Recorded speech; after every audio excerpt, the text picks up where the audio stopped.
इसलिए सामान्यतः कमरे के ताप पर द्रव अमोनिया का उपयोग विलय के रूप में नहीं किया जाता है। इसलिए कमरे के ताप पर द्रव अमोनिया का उपयोग विलय के रूप में नहीं किया जाता है। ना बाबा ना, ठीक है, वेरी गुड। अगला पॉइंट लिखोगे आप, शांता। शांता क्या लिखोगे? शांता, विस्कोसिटी। क्या लिखोगे? लिख लो, द्रव अमोनिया की शांता 0.254 मिली पॉइज। द्रव अमोनिया की शांता 0.254 मिली पॉइज होती है, 0.254 मिली पॉइज होती है। अतः इसमें क्रिस्टलीकरण कोमा अवक्षेपण व फिल्ट्रीकरण, क्रिस्टलीकरण कोमा अवक्षेपण व छन्नीकरण, फिल्ट्रेशन बोलते हैं छन्नीकरण, अभिक्रियाएं शीघ्रता से संपन्न हो जाती है। क्रिस्टलीकरण, अवक्षेपण व छन्नीकरण अभिक्रियाएं शीघ्रता से संपन्न हो जाती है। फॉर एग्जाम्पल 20 डिग्री सेंटीग्रेड पर द्रव अमोनिया में K+ की गतिशीलता जल की तुलना में 2.63 गुना होती है। 20 डिग्री सेंटीग्रेड पर द्रव अमोनिया में K+ की गतिशीलता, मोबिलिटी, ठीक है, 20 डिग्री सेंटीग्रेड पर द्रव अमोनिया में K+ की गतिशीलता पानी की तुलना में 2.63 गुना होती है। ध्यान रखना, पानी की तुलना में 2.5 गुना ज़्यादा तेज़ी से मूवेबल होता है कौन? आपका K+ आयन। रासायनिक मोबिलिटी ज़्यादा हो जाती है क्योंकि वहाँ पे विस्कस कम है। वो एक तो आप ग्लिसरीन में चलो, एक आप पानी में चलो। ग्लिसरीन में आप थोड़ा सा वहाँ पे क्या होगा आपका, अरे रिपल्सन, सॉरी घर्षण होगा ना, ठीक है, घर्षण होगा, जिसकी वजह से आपकी स्पीड स्लो हो जाएगी, रिटार्डेशन आ जाएगा स्पीड में। लेकिन पानी में आप इजीली मूव कर सकते हो। ऐसे ही अगर आपने K+ आयन को एक तो इसमें लिक्विड अमोनिया में छोड़ दिया, एक पानी में छोड़ दिया, तो पानी के अंदर जो K+ आयन चल रहा है उसकी तुलना में जो द्रव अमोनिया में K+ आयन चलेगा वो 2.5 गुना तेजी से चलेगा, ठीक है ना, ये होता है, ठीक है, 2.63 गुना अधिक होती है। क्योंकि द्रव अमोनिया की शांता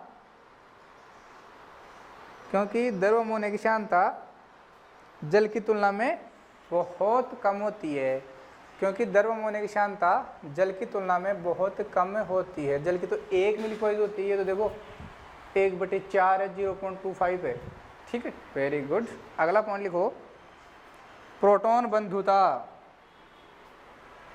पॉइंट नंबर 5, प्रोटॉन बंधुता, प्रोटॉन एफिनिटी तो आपने पढ़ा था जब इसका ऑर्डर लिखा था ना आपने प्रोटॉन एफिनिटी का, तो सबसे आगे इसी को लिखा था, अमोनिया को लिखा था कि नहीं लिखा था? सबसे आगे अमोनिया को, फिर एसिटिमाइड को, फिर एसिटिक एसिड को लिख रहे थे। तो अमोनिया की जो प्रोटॉन बंधुता सबसे अधिक होती, लिख लो, द्रव अमोनिया की प्रोटॉन बंधुता सबसे अधिक होती है। द्रव अमोनिया की प्रोटॉन बंधुता सबसे अधिक होती है। अगला पॉइंट लिखना, पॉइंट नंबर 6, स्वतः आयनन। स्वतः आयनन, बोलो भाई, रिएक्शन लिख लोगे स्वतः आयनन में? स्वतः आयनन में रिएक्शन लिख लो, twice of NH3 will give NH4+ and NH2-, ठीक है भाई। ये होती है क्या आपकी, इसका सेल्फ आयनाइजेशन। तो जो द्रव अमोनिया है वो विलायक में स्वतः आयन होकर क्या देगा आपको? एक तो अमोनियम आयन देगा और एक अमाइड आयन देगा, सॉरी इमिडो आयन देगा, एमिडो आयन देगा। ये अमोनियम आयन, ये एमिडो आयन। तो लिख लो,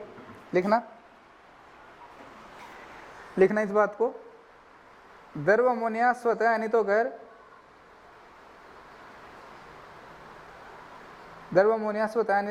NH4+ व NH2- आयन बनाते हैं।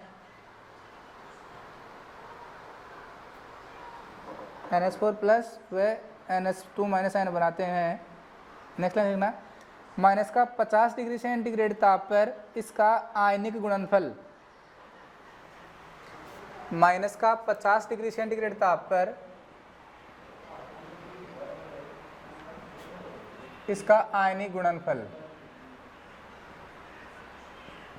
इसका आयनिक गुणनफल कितना होगा 1.9 इंटू 10⁻³ लिख लो। माइनस का 50 डिग्री सेंटीग्रेड ताप पर इसका आयनिक गुणनफल 1.9 इंटू 10⁻³ होता है, जो कि बहुत ही कम है, जो कि बहुत ही कम है। जबकि 25 डिग्री सेंटीग्रेड ताप पर, जबकि 25 डिग्री सेंटीग्रेड ताप पर जल का आयनिक गुणनफल, 25 डिग्री सेंटीग्रेड ताप पर जल का आयनिक गुणनफल आपने पढ़ रखा होगा Kw at 25 degree centigrade 1.0 into 10⁻⁴ पढ़ रखा है ना, जल का आयनिक गुणनफल है ये। पता है कि नहीं है क्या होता है ये, फटाफट देख लो क्या होता है, दिख जाएगा यहाँ पे। आप लिखते हो H2O, डिकम्पोज करता है H प्लस OH माइनस में। आप इसके लिए क्या लिखोगे, इक्विलिब्रियम कांस्टेंट क्या आ जाएगा, concentration of product over concentration of reactant. अगर आप इसे H2O के इधर ले जाओ तो K इंटू H2O हो जाएगा क्या, is equal to concentration of H plus concentration of OH minus. इस K इंटू H2O को क्या बोलते हो, KW is equal to concentration of H plus into concentration of OH minus.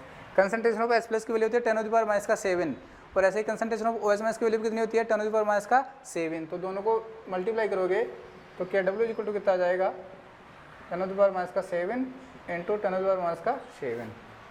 KW कितना जाएगा 10⁻⁴। तो ये जल का आयनिक गुणनफल है। ऐसे ही आपको इसका भी आयनिक गुणनफल निकाल लेना है। चाहो तो आप ऐसे लिख सकते हो, twice of H2O H3O plus, मुझे कोई दिक्कत नहीं है उसमें, प्लस OH माइनस कर सकते हो, ऐसा कोई दिक्कत मुझे नहीं है। तो सिमिलरली आप इसके लिए निकालोगे, क्या निकालोगे, KN अमोनिया का विलेयता गुणनफल निकाल लोगे। बहुत बढ़िया भाई, लिखो, वेरी गुड। अगला पॉइंट आप लिखने जा रहे हो, ये तो पॉइंट खत्म हो गए। अब लिखो नेक्स्ट पॉइंट, लिखो द्रव अमोनिया में विभिन्न प्रकार की अभिक्रियाएं, द्रव अमोनिया में विभिन्न प्रकार की अभिक्रियाएं। ये बोर्ड के ऊपर जो मैंने लिखा है सब कुछ उतार लेना भाई, ध्यान रखना। द्रव अमोनिया में विभिन्न प्रकार की अभिक्रियाएं, ठीक है।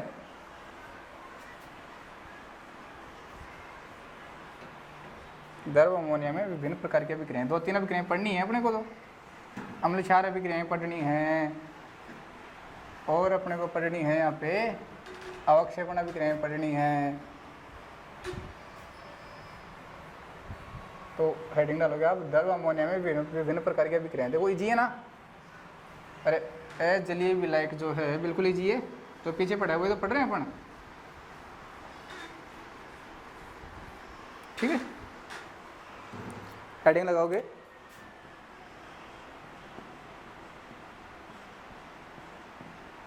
द्रव अमोनिया में विभिन्न प्रकार की अभिक्रियाएं,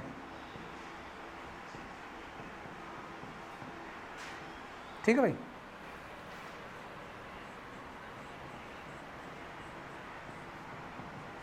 द्रव अमोनिया में विभिन्न प्रकार की अभिक्रियाएं। तो सबसे पहले आप लिखो, सबसे पहले लिखो अम्ल क्षार अभिक्रियाएं। इसमें नंबर 1 आएगा आपका एसिड बेस रिएक्शन, अम्ल क्षार अभिक्रियाएं, ठीक है, वेरी गुड। देखो भाई, आपको पता है आपने एक सोलवेंट एसिड बेस का, देखो सबसे पहले आपने पढ़ा आर्सेनियस, फिर पढ़ा ब्रोंस्टेंट लोरी, फिर पढ़ा आपने लुईस, फिर पढ़ा लक्स फ्लड, और फिर लास्ट में कौन पढ़ा था, सोलवेंट सिस्टम डेफिनेशन। विलायक तंत्र परिभाषा क्या कहती थी, वे विलायक जो विलयन में धनायनों की सांद्रता, जो विलयन में विलायक के धन आयनों की सांद्रता में वृद्धि करते हैं वो क्या कहलाते हैं, आपके अम्ल कहलाते हैं। जो विलायक के ऋण आयनों की सांद्रता में वृद्धि करते हैं वो क्या कहलाते हैं, आपके क्षार कहलाते हैं। यही तो कहती थी आपकी डेफिनेशन। अरे ऐसे पदार्थ जो विलयन में विलायक के धन आयन की सांद्रता में वृद्धि करते हैं क्या कहलाते हैं, आपके अम्ल कहलाते हैं। जो विलायक की ऋण आयन की सांद्रता में वृद्धि करते हैं क्या कहलाते हैं, क्षार कहलाते हैं। तो ऐसा कोई पदार्थ लोगे तो विलायक कौन ले रहे हो आप, अमोनिया ले रहे हो। अगर जो आपके NH4+ की सांद्रता में वृद्धि कर दे तो वो कहलाएगा, वो एसिड की तरह बिहेव करेगा। और अगर जो NH2- की सांद्रता में वृद्धि कर दे तो आपको होगी वो बेस की तरह बिहेव करता है। तो लिख लो, डेफिनेशन लिख लो। वे पदार्थ जो द्रव अमोनिया में NH4+ आयनों की सांद्रता को बढ़ाते हैं, वे पदार्थ जो द्रव अमोनिया में NH4+ आयनों की सांद्रता को बढ़ाते हैं, वे पदार्थ जो द्रव अमोनिया में NH4+ आयनों की सांद्रता को बढ़ाते हैं अम्ल कहलाते हैं। तथा वे पदार्थ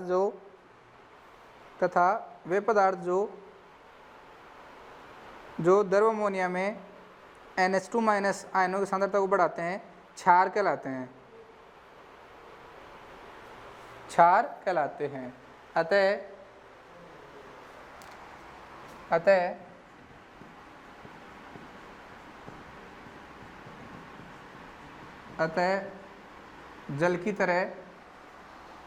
अतः जल के समान ही द्रव अमोनिया में भी विभिन्न अम्ल क्षार विक्रियाएं संपन्न होती है।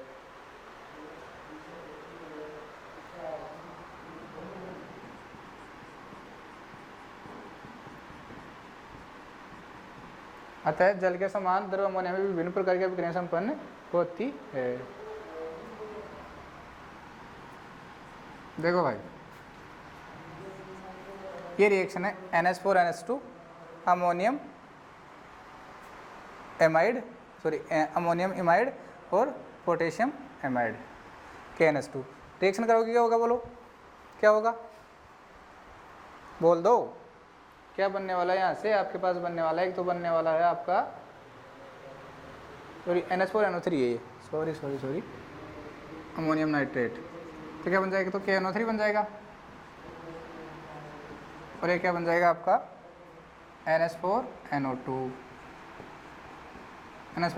क्या बन जाएगा, NH4NH2। तो देखो ये क्या कर रहा है, बताओ एसिड कौन है, बेस कौन है, ये बताओ मुझे, बताओ भाई।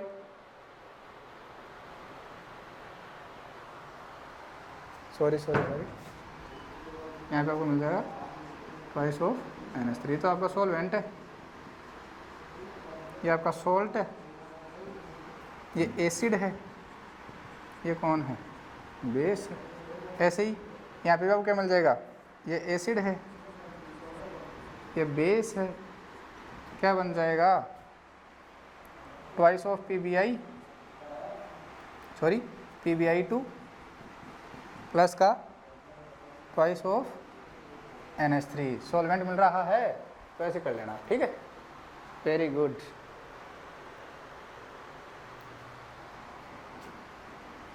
Thrice of NH4I plus AlN, aluminium nitride बोलते हैं इसको भाई, क्या बोलते हैं, एल्यूमिनियम नाइट्राइड। अब कर लोगे जी सर, अब की बार हम बाजी मार लेंगे, ठीक है। तो ये रिएक्शन आपको एसिड बेस रिएक्शन, ये सोल्ट है आपका, वहाँ पे पानी बनता था, यहाँ पे आपका सॉल्वेंट ये बन रहा है। और एसिड बेस रिएक्शन करवाते थे तो सोल्ट प्लस वाटर बनता था, तो वो आप वाटर वाले सॉल्वेंट में करवाते थे। यहाँ पे सॉल्वेंट आपके पास NH3 ले रहे हो तो ये वाला रिएक्शन बन जाएगी, ठीक है, वेरी गुड। नंबर 2 लिखो, रेडॉक्स रिएक्शन। नंबर 2 लिखोगे आप रेडॉक्स रिएक्शन, लिखो भाई। यदि सोडियम के द्रव अमोनिया विलयन में, देखना भाई नंबर 2 रेडॉक्स अभिक्रियाएं, नंबर 2 लिखना। इन रिएक्शन को याद रख लेना भाई, इनका कोई उपाय नहीं है। अब कुछ तो याद भी रखोगे, कुछ तो याद रखो, लिखो। यदि सोडियम के द्रव अमोनिया विलयन में ऑक्सीजन गैस प्रवाहित की जाती है तो यदि सोडियम के द्रव अमोनिया विलयन में ऑक्सीजन गैस प्रवाहित की जाती है तो सोडियम का ऑक्सीकरण तथा ऑक्सीजन का अपचयन हो जाता है जिससे NaOH बनता है।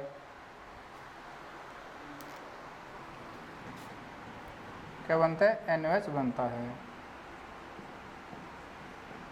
यदि द्रव अमोनिया के विलयन में ऑक्सीजन गैस प्रवाहित की जाती है, यदि सोडियम के अमोनिया विलयन में ऑक्सीजन गैस प्रवाहित की जाती है तो क्या होता है? सोडियम का तो ऑक्सीकरण हो जाता है और ऑक्सीजन का अपचयन हो जाता है। ठीक है।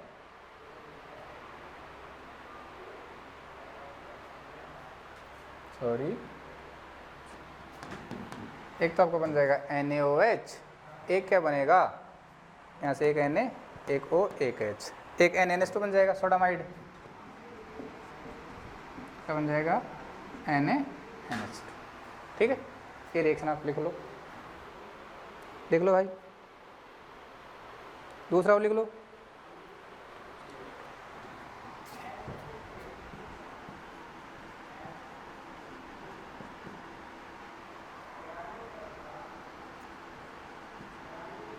NaNH2 प्लस इसकी रिएक्शन भी किससे करवा दो? O2 से करवा दो। किससे करवा दो आप? O2 से करवा दो।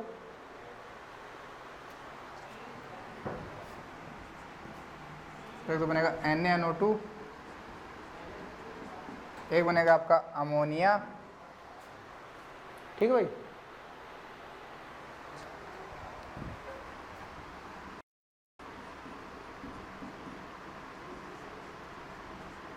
ये लो, रिएक्शन को बैलेंस कर लो। यहाँ पे 3O2 आ जाएगा। अब बैलेंस कर लो। 4 सोडियम है, 1 और 2 3। नाइट्रोजन कितने हैं? 4 हैं, तो 2 यहाँ पे 2 यहाँ पे 4। ऑक्सीजन कितने हैं? 3 दूनी 6, 2 दूनी 4, 4 2 6। हाइड्रोजन कितने हैं? 4 दूनी 8 है, 3 दूनी 6 और 2 8। Balance reaction. ठीक है भाई, ये रिएक्शन आप लिख लोगे। आगे लिखना, इसी प्रकार क्षारीय धातुओं को द्रव अमोनिया विलयन की अभिक्रियाएं अमोनियम ब्रोमाइड के साथ करवाते हैं तो भी रेडॉक्स अभिक्रिया संपन्न होती है।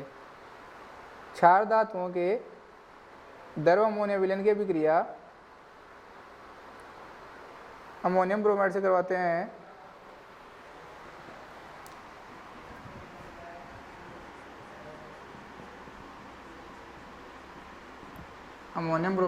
हैं तो भी क्या होता है आपका?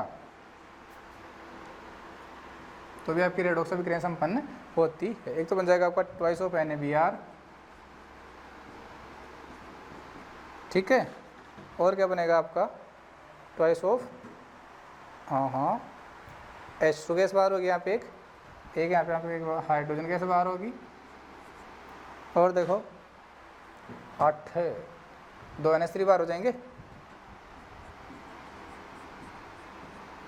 ठीक है, ये लो। ठीक है, लिखो अमोनी अपघटन। तीसरी रिएक्शन लिखो अमोनी अपघटन। मिटा देता हूँ उनको। अब पढ़ रखा है भाई आपने अमोनिया अपघटन। पीछे आपने सल्फ्यूरिल वो लिख रखा है, SO2Cl2 सल्फ्यूरिल क्लोराइड वाला लिख रखा नहीं लिख रखा? SO2Cl2 की रिएक्शन किससे करवाते थे? हाँ, किससे करवाते थे? तो A9 ऐड हो जाता था। ठीक है ना। अमोनी अपघटन हमने कहा था ना कि विलायक का जो जनरली विलायक का ऋणायन जुड़ जाता है। अमोनी अपघटन। एक दो लाइन लिख लो। विभिन्न पदार्थ द्रव अमोनिया में अपघटित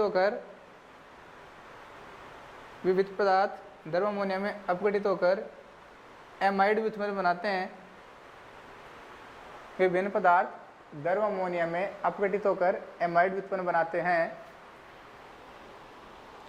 यह विक्रियाएं जल अपघटन के समान ही होती है। यह विक्रियाएं जल अपघटन के समान ही होती है, केवल अमोनिया का एमाइड आयन NH2- आयन, केवल अमोनिया का NH2- आयन, अमोनिया का NH2- आयन यौगिक के ऋणायन को प्रतिस्थापित कर देता है, यौगिक के ऋणायन को प्रतिस्थापित कर देता है। For example NH plus NH3 होगा क्या भाई?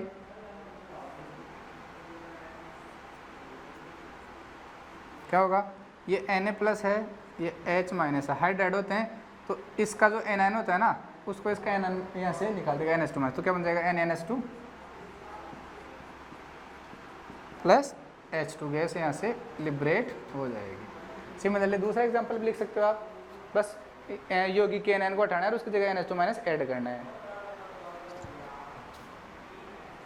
SO2Cl2 प्लस 4NH3 क्या करोगे?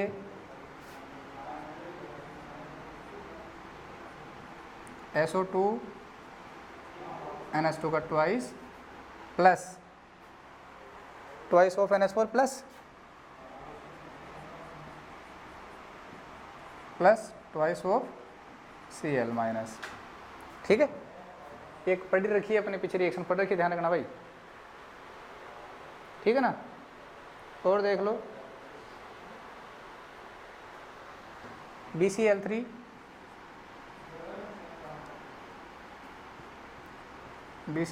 प्लस 6NH3 क्या करोगे? कुछ नहीं करना सर,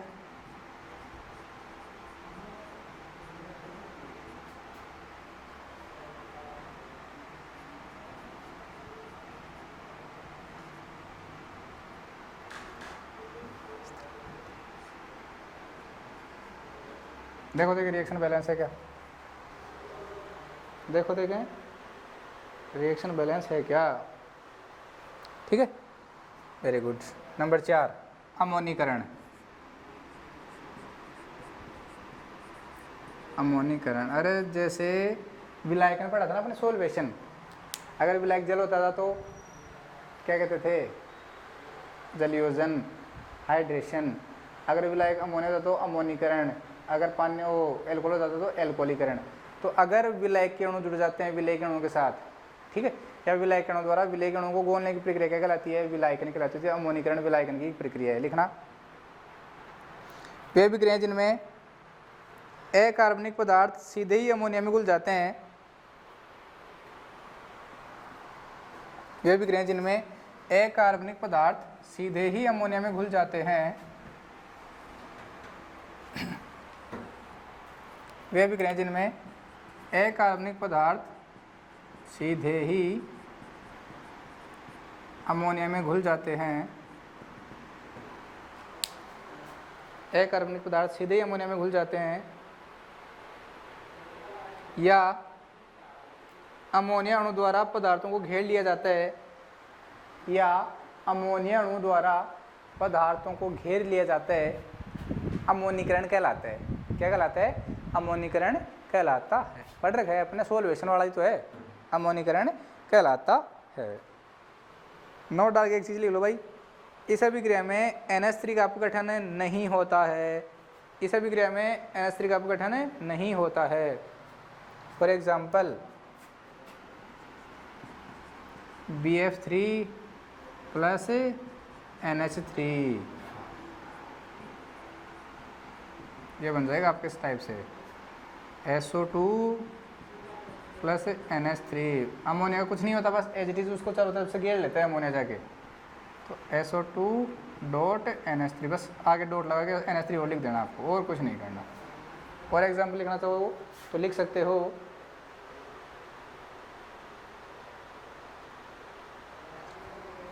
Cu+2 प्लस का 4NH3। अरे यहाँ तो कॉम्प्लेक्स बना दोगे, यहाँ क्या बना दोगे? Tetrammine copper second. कर लोगे? वेरी गुड, बहुत बढ़िया, बहुत बढ़िया भाई। Ag+2 प्लस का ट्वाइस ऑफ NH3, AgNH3 का ट्वाइस +1। ठीक है भाई, AgNH3 का ट्वाइस +1। नाम क्या होगा? डाईएमीन सिल्वर फर्स्ट आयन। ये लीनियर होता है भाई, इसका हाइब्रिडेशन क्या होता है? sp। और कैसा होता है? लीनियर होता है। पता होना चाहिए आपको इन चीज़ों का। कोऑर्डिनेशन में अपन ने पढ़ लिया है इनको, कोऑर्डिनेशन केमिस्ट्री में इनको अपन ने पढ़ लिया है। आप चाहो तो VBT के अकॉर्डिंग इनका हाइब्रिडेशन भी कैलकुलेट कर सकते हो, इनका हाइब्रिडेशन भी कैलकुलेट कर सकते हो। ठीक है, वेरी गुड। ठीक है भाई, स्टार लगाओ, very very important point. Star लगा के एक इंपॉर्टेंट पॉइंट लिख लो। मैंने कहा था ना कि जो क्षार धातु है ना, क्षार धातु हैं, उन क्षार धातुओं का अमोनिया में जो विलयन होता है ना, वो कलर्ड होता है।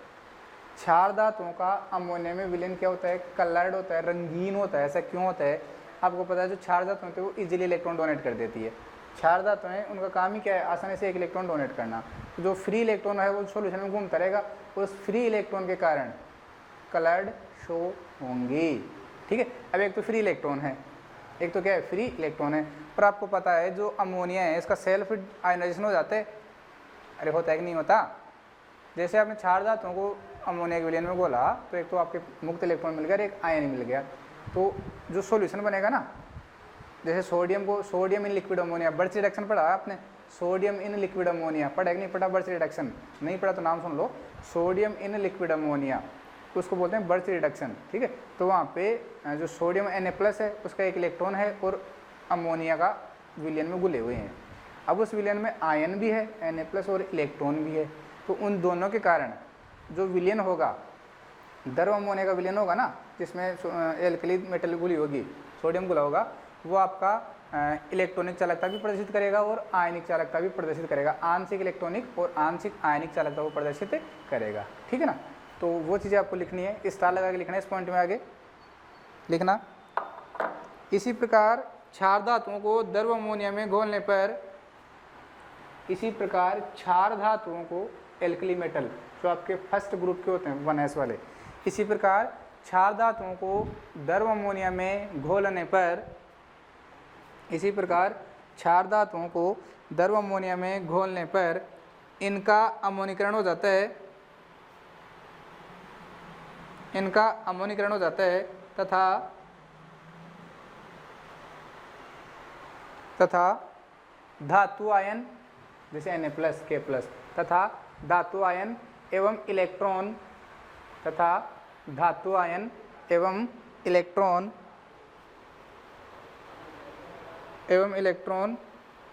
अमोनीकृत अवस्था में रहते हैं। धातु आयन एवं इलेक्ट्रॉन अमोनीकृत अवस्था में रहते हैं। नेक्स्ट लाइन लिखना, इलेक्ट्रॉन की उपस्थिति के कारण इनमें, इलेक्ट्रॉन की उपस्थिति के कारण इनमें इलेक्ट्रॉनिक संक्रमण संपन्न होते हैं। इलेक्ट्रॉन की उपस्थिति के कारण इनमें इलेक्ट्रॉनिक, इंपॉर्टेंट पॉइंट बता रहा हूँ भाई, ध्यान रखना, इलेक्ट्रॉन की उपस्थिति के कारण इनमें इलेक्ट्रॉनिक संक्रमण संपन्न होते हैं, जिसके कारण कलर शो होते हैं। ध्यान रखना रे, क्षार धातुओं का द्रव अमोनिया में जो विलयन होता है वो रंगीन होता है। आप BSc फर्स्ट ईयर में पढ़ के आए होगे इनऑर्गेनिक केमिस्ट्री में, P ब्लॉक में। ठीक है ना, तो लिखो, इलेक्ट्रॉन की उपस्थिति के कारण इनमें इलेक्ट्रॉनिक संक्रमण संपन्न होते हैं, जिससे इनके विलयन नीले रंग के दिखाई देते हैं, जिससे इनके विलयन नीले रंग के दिखाई देते हैं। हाईलाइट कर लेना। ठीक है, अब मान लो आपने विलयन को सांद्र कर दिया, बहुत सारा विलयन आपने मिला दिया, तो वहाँ पे क्या होगा? इलेक्ट्रॉन इलेक्ट्रॉन में पेयरिंग हो जाएगी। क्या इलेक्ट्रॉन इलेक्ट्रॉन में क्या हो जाएगी? पेयरिंग हो जाएगी, जोड़ा बन जाएगा और इलेक्ट्रॉनों का युग्मन हो जाएगा। तो मुक्त इलेक्ट्रॉन नहीं मिल पाएंगे, मुक्त इलेक्ट्रॉन नहीं मिल पाएंगे तो इलेक्ट्रॉन ट्रांजिशन नहीं होंगे, तो वहाँ पे कलर थोड़ा डार्क हो जाएगा, मतलब थोड़ा कम हो जाएगा कलर। लिखना, नेक्स्ट क्लास लिखना, लेकिन सांद्र विलयनों में इलेक्ट्रॉन परस्पर पास पास आ जाने के कारण, लेकिन सांद्र विलयनों में इलेक्ट्रॉन परस्पर पास पास आ जाने के कारण आ जाने के कारण इनमें युग्मन हो जाता है,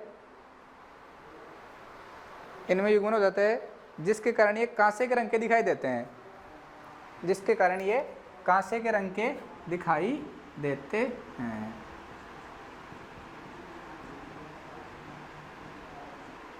ठीक है भाई, ये आपकी क्षार धातु है और ये द्रव अमोनिया है। अपन ने इसके ये मोल ले रखे थे, x+y मोल ले रखे हैं, तो ये बनेगा Na+ into NH3x plus electron into NH3y। तो यहाँ पे ये जो सॉल्यूशन होगा ना, ये कैसा होगा, ब्लू कलर का, due to presence of electron, इस इलेक्ट्रॉन की वजह से। ठीक है ना। अब देखो आयन भी मिल रहा है और इलेक्ट्रॉन भी मिल रहा है, इसलिए ये जो विलयन होते हैं दो प्रकार की चालकता प्रदर्शित करते हैं, आयनिक और इलेक्ट्रॉनिक। कौन कौन सी, आयनिक और इलेक्ट्रॉनिक, लिख लो। नेक्स्ट लाइन सीखना, क्षार धातुओं के द्रव अमोनिया विलयन में, क्षार धातुओं के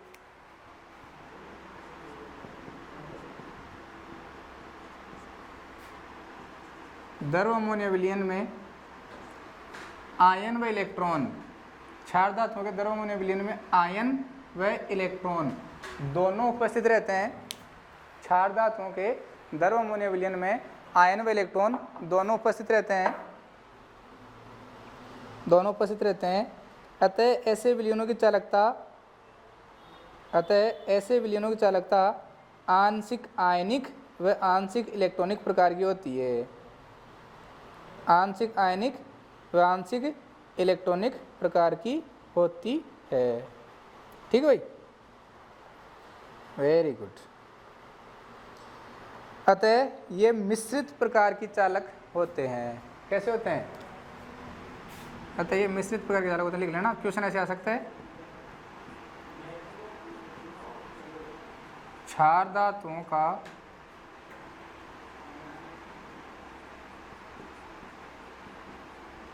द्रव अमोनिया में विलयन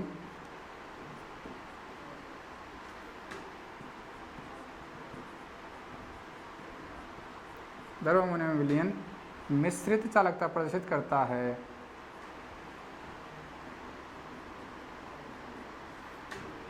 प्रदर्शित करता है, समझाइए।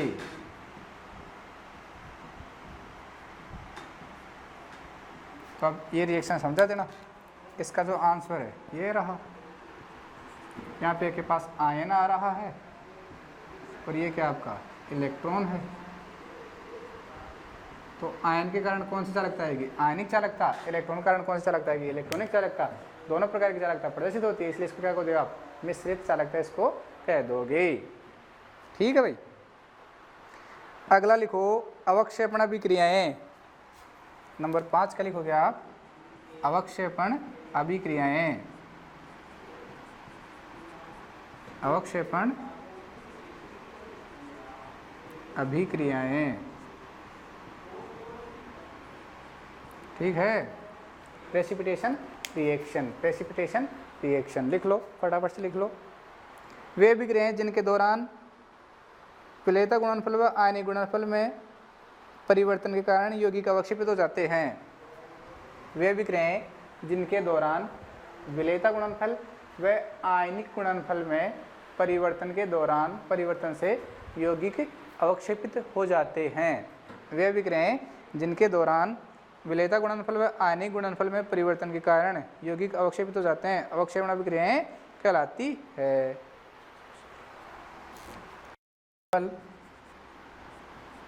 Ki प्लस NH4Cl, सॉल्यूशन क्या लोगे आप, लिक्विड अमोनिया। ठीक है, क्या लिख दोगे यहाँ पे, KCl प्लस अमोनियम आयोडाइड। यहाँ पे प्रेसिपिटेट आपको मिल जाएगा।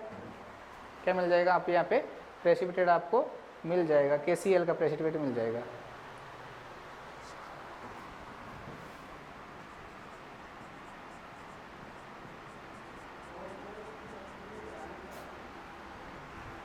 तो ये इसका प्रेसिपिटेट आपको मिल जाएगा यहाँ पे ऐसे ही, लिथियम क्लोराइड का प्रेसिपिटेट मिल जाएगा और क्या मिल जाएगा, अमोनियम नाइट्रेट। ये आप लिख लेना लिक्विड अमोनिया। तो ये कौन सी रिएक्शन है, अवक्षेपण अभिक्रियाएं होती है। ठीक है, वेरी गुड। अब क्या करो आप, इस जो विलयन है ना, द्रव अमोनिया विलयन, सॉरी विलायक, इसकी सीमाएं पढ़ते हैं अपन। क्या पढ़ते हैं, इसकी लिमिटेशंस अपन पढ़ते हैं। तो अब आप हेडिंग डालोगे, लास्ट हेडिंग इसमें डालोगे, द्रव अमोनिया विलयन की सीमाएं, विलायक की सीमाएं। द्रव अमोनिया विलायक की सीमाएं।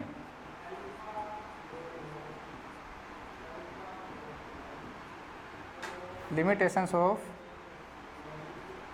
Liquid ammonia solvent. क्या क्या इसकी सीमाएं हैं वो लिख लो। एक तो ये देखो, सबसे कम टेम्परेचर पे ये जो सोलवेंट है ना, इसको बहुत ही कम टेम्परेचर पे यूज़ किया जा सकता है, ज़्यादा टेम्परेचर पे यूज़ नहीं किया जा सकता। ठीक है ना, डाइपोल मोमेंट कम होता है इसका। से बहुत सारी सीमाएं लिखो। द्रव अमोनिया के गलनांक व क्वथनांक अत्यंत कम होने के कारण, द्रव अमोनिया के गलनांक व क्वथनांक अत्यंत कम होने के कारण इसे विलायक के रूप में अत्यंत कम ताप पर ही उपयोग किया जा सकता है। द्रव अमोनिया के गलनांक व क्वथनांक अत्यंत कम होने के कारण इसे विलायक के रूप में अत्यंत कम ताप पर ही उपयोग किया जा सकता है। ठीक है, बहुत बढ़िया। आगे लिखो दूसरा, यह विलायक क्रिस्टलीकरण, छन्नीकरण, यह विलायक क्रिस्टलीकरण कोमा छन्नीकरण, इसको फिल्ट्रेशन कहते हो, क्रिस्टलाइजेशन कोमा फिल्ट्रेशन। यह विलायक क्रिस्टलीकरण कोमा छन्नीकरण एवं अवक्षेपण अभिक्रियाओं, इनके लिए तो बेटर है क्योंकि इसकी विस्कोसिटी क्या है, कम है। ठीक है, यह विलायक क्रिस्टलीकरण कोमा छन्नीकरण कोमा अवक्षेपण अभिक्रियाओं के लिए उपयुक्त होता है, लेकिन इसे यौगिकों के संश्लेषण में उपयोग नहीं किया जा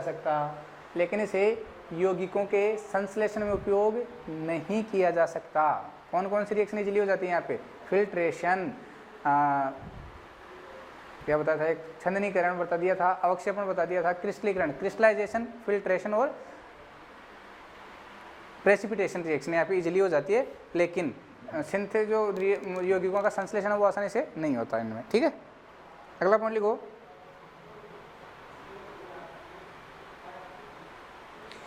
द्रव अमोनिया अत्यधिक आर्द्रताग्राही होता है, हाइग्रोजेनिक होता है, हाइग्रोजीनियस मतलब नमी बिल्कुल भी नहीं होनी चाहिए।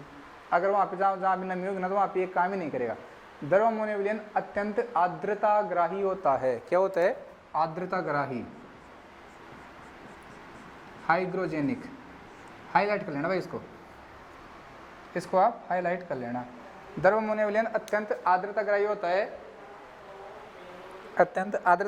है, अतः इसमें अभिक्रिया संपन्न करवाने के लिए सभी उपकरण नमी रहित होने चाहिए। उसमें किसी भी प्रकार की नमी नहीं होनी चाहिए, अतः सभी उपकरण नमी रहित होने चाहिए। ठीक है, बहुत बढ़िया। अगला लिखो,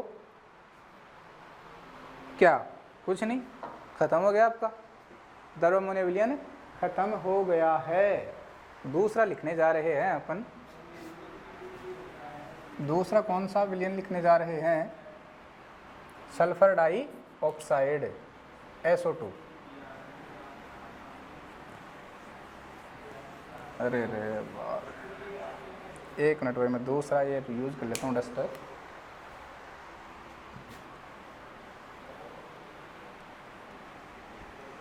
ध्यान रखना भाई, जो द्रव अमोनिया विलयन होता है वो आपका बहुत ही ज़्यादा क्या होता है, आर्द्रताग्राही होता है। ठीक है, बहुत ज़्यादा क्या होता है, आर्द्रताग्राही होता है, हाइग्रोजीनियस होता है। तो आप इसको वहाँ यूज़ नहीं कर सकते। अगर बर्तन में थोड़ी बहुत भी नमी है ना तो वहाँ पे आप इसको यूज़ नहीं कर सकते। तो जितने भी ऑपरेटर्स वहाँ पे आप यूज़ कर रहे हो वो नमी रहित होनी चाहिए, उनमें किसी भी टाइप की नमी नहीं होनी चाहिए। दूसरा लिखोगे आप सल्फर डाइऑक्साइड, कौन सा लिखोगे? Sulphur die oxide.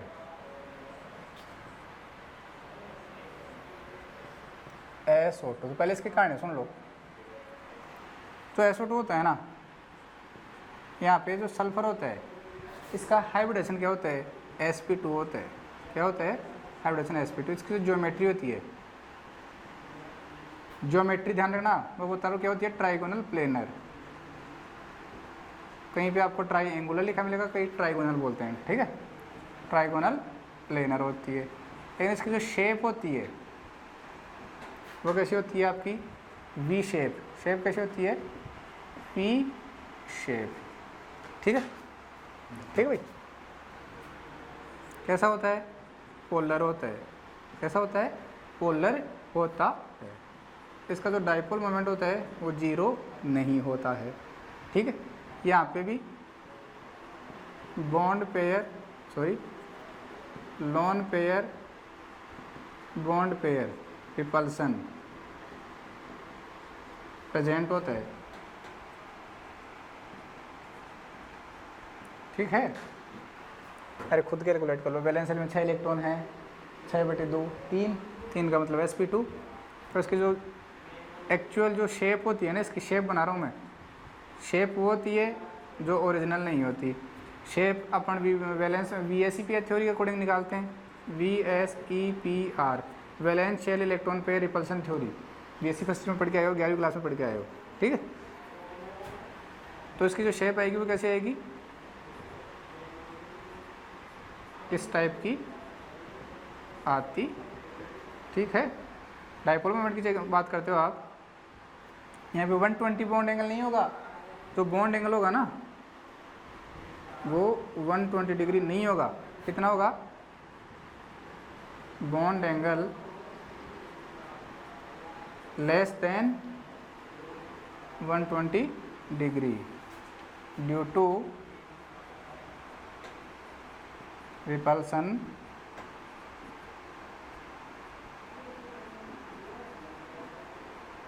Between lone pair and bond pair.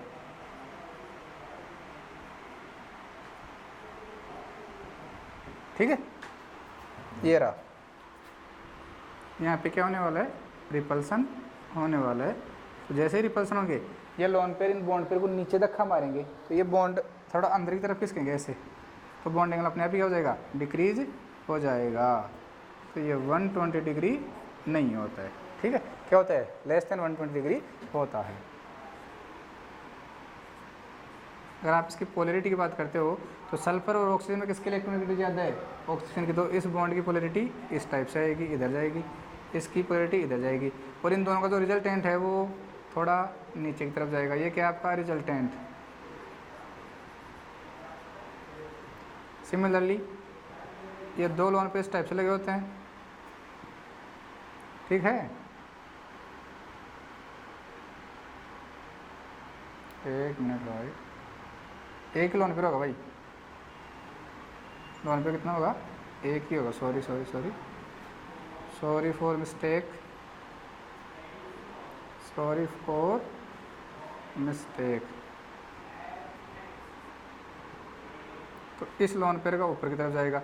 अब ये कंप्लीट कैंसिल आउट नहीं होगा, यहाँ पे पार्शियल कैंसिल आउट होगा। आप लिख सकते हो mu does not equal to 0। तो ये कैसा हो गया? पोलर हो गया, ठीक है। बस ये इसका बेसिक इंट्रोडक्शन हो गया। इसको छाप लो आप, फिर इसके बाद 2-4 बातें लिख लेते हैं, फिर ये ख़त्म करते हैं इसको, ठीक है। फिर यूनिट को बोलते हैं अपन जय सिया राम। लिखो भाई, सबसे पहले संरचना लिखो। सबसे पहले लिखो आप संरचना, लिखो भाई। SO2 की आकृति कोणीय होती है। SO2 की आकृति कितनी होती है? कोणीय होती है, जिसमें सल्फर sp2 संकृत अवस्था में रहता है जिसमें सल्फर sp2 संकरित अवस्था में रहता है। एक्चुअल बॉन्ड एंगल कितना होता है यहाँ पे 119 डिग्री होता है, ठीक है, 119.5 डिग्री, 119.5 डिग्री होता है, जिसमें सल्फर क्या होता है sp2 संकरित अवस्था में होता है। ठीक, आगे लिखो द्विध्रुव आघूर्ण, द्विध्रुव आघूर्ण लिखो। सल्फर का द्विध्रुव आघूर्ण, सल्फर का द्विध्रुव आघूर्ण 1.62 डिबाई होता है। सल्फर का द्विध्रुव आघूर्ण 1.62 डिबाई होता है, जो कि जल से कम व अमोनिया से अधिक होता है, जो कि जल से कम व अमोनिया से अधिक होता है। आगे लिखोगे आप गलनांक व क्वथनांक, गलनांक व क्वथनांक लिखो भाई। SO2 का गलनांक, SO2 का गलनांक माइनस का 75 डिग्री सेंटीग्रेड, SO2 का गलनांक माइनस का 75 डिग्री सेंटीग्रेड व क्वथनांक, व क्वथनांक, व क्वथनांक माइनस का 10 डिग्री सेंटीग्रेड होता है। तो ये भी देखो बहुत ही कम टेम्परेचर रेंज भी यूज होगा, ठीक है। SO का गलनांक माइनस का 75 डिग्री सेंटीग्रेड व क्वथनांक माइनस का 10 डिग्री सेंटीग्रेड होता है। अतः ये भी अत्यंत निम्न ताप पर ही उपयोग किया जा सकता है।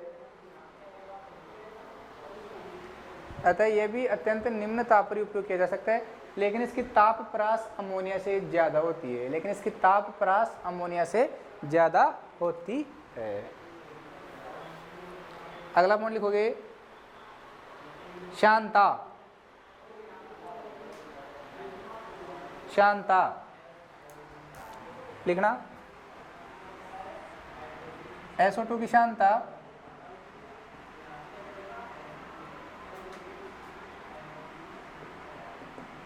SO2 की शांता 0.403 मिलीपाइज,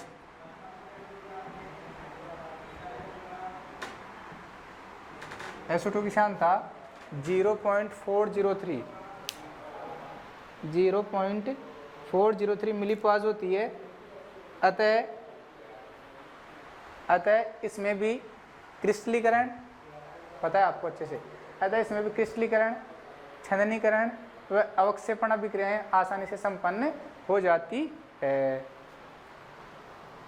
ठीक है, लास्ट लिखो स्वतः आयनन, लास्ट लिखो स्वतः आयनन, सेल्फ आयनाइजेशन क्या होगा SO2 SO+2 plus SO3 2 minus, ये सेल्फ आयनाइजेशन हो जाएगा। क्या मिलेगा, एक तो आपको SO+2 आयन मिलेगा, एक तो आपको SO+2 आयन मिलेगा और एक SO3 2 माइनस आयन मिलेगा। तो ये रिएक्शन लिख लो, फिर मैं लिखवा देता हूँ। लिखो SO2 स्वतः आयनित अवस्था में होता है तथा इसका आयनिक गुणनफल अमोनिया की तुलना में उच्च और जल की तुलना में कम होता है।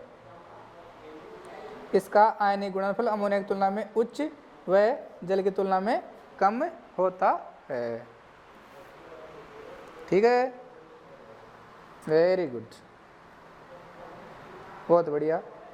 अगला लिखो SO2 की विभिन्न अभिक्रियाएं, हेडिंग लगाओगे SO2 की विभिन्न अभिक्रियाएं। भाई ये डाटा याद रख लेना, जैसे एक साथ लिख लेना इन सबको, जैसे वहाँ पे लिखा था ना वैसे ही। SO2 की विभिन्न अभिक्रियाएं, विभिन्न अभिक्रियाएं, कौन कौन सी रिएक्शन ये शो करता है? SO2 की विभिन्न अभिक्रियाएं। ठीक है, वेरी गुड। पहली देखो, पहले लिखो अम्ल क्षार अभिक्रिया।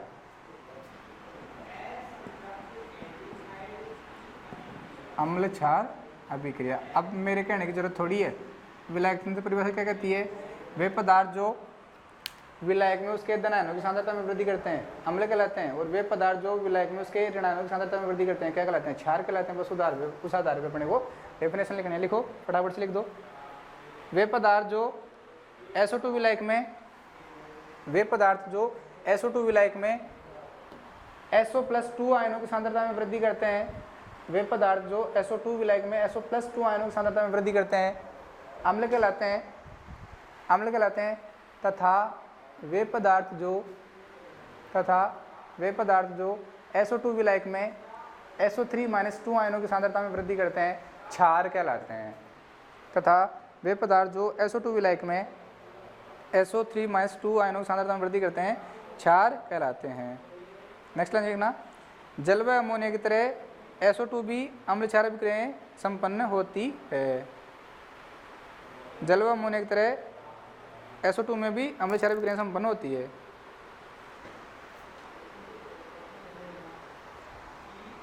फॉर एग्जाम्पल SOCl2 प्लस, ये देखो सल्फोनिल क्लोराइड, वो SO2Cl2 था, वो सल्फ्यूरिल था, ये सल्फोनिल है। ठीक भाई, ठीक है। ये क्या देगा आपको? Caesium chloride plus twice of SO2 दे देगा क्या? इसको बोलते हैं सल्फोनिल, सल्फोनिल क्लोराइड। दूसरा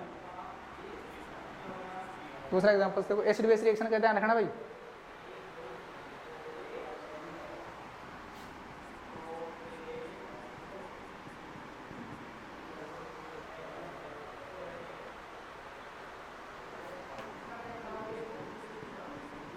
कर सकते हो जी सर, कर सकते हैं।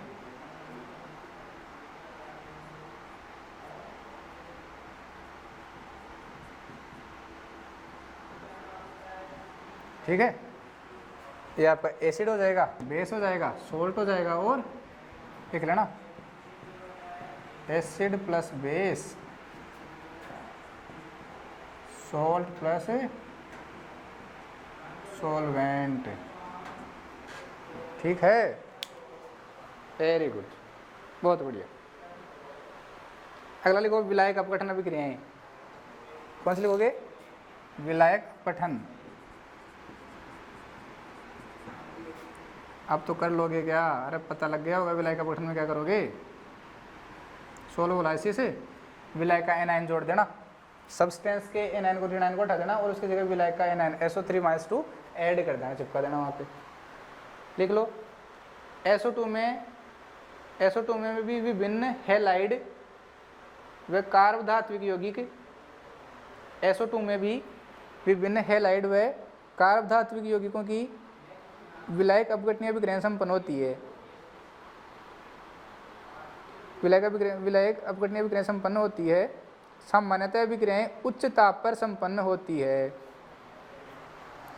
सामान्यतः अभिक्रियाएं उच्च ताप पर संपन्न होती है। क्या बनेगा? PCl5 की रिएक्शन आप किससे करवाने जा रहे हो? SO2 से करवाने जा रहे हो। क्या बनेगा बोलो, क्या बनेगा? एक तो बनेगा आपका POCl3, एक बनेगा SO2Cl2, सॉरी SOCl2। क्या बनेगा? SOCl2 आपका बन जाएगा। ठीक है, ठीक है, वेरी गुड। और देखो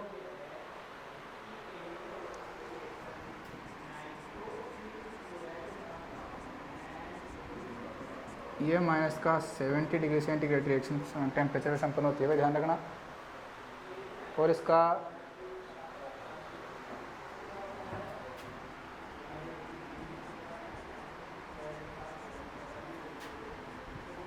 ये रिएक्शन हो गई है, तो मैंने अपने तरफ से सब कुछ आपको कंप्लीट करवा दिया है। ठीक है, दिख रहा है, विजिबिलिटी कम तो नहीं होगी ना। इसी के साथ ही ये जो रिएक्शन है, ये सॉरी रिएक्शन के ये चैप्टर यहाँ पे आपका ख़त्म होता है। दोनों पार्ट मैंने करवाए हैं, तो अच्छे से आपको जो अच्छा लगे वो पढ़ना। ठीक है भाई, ठीक है, okay, thank you so much.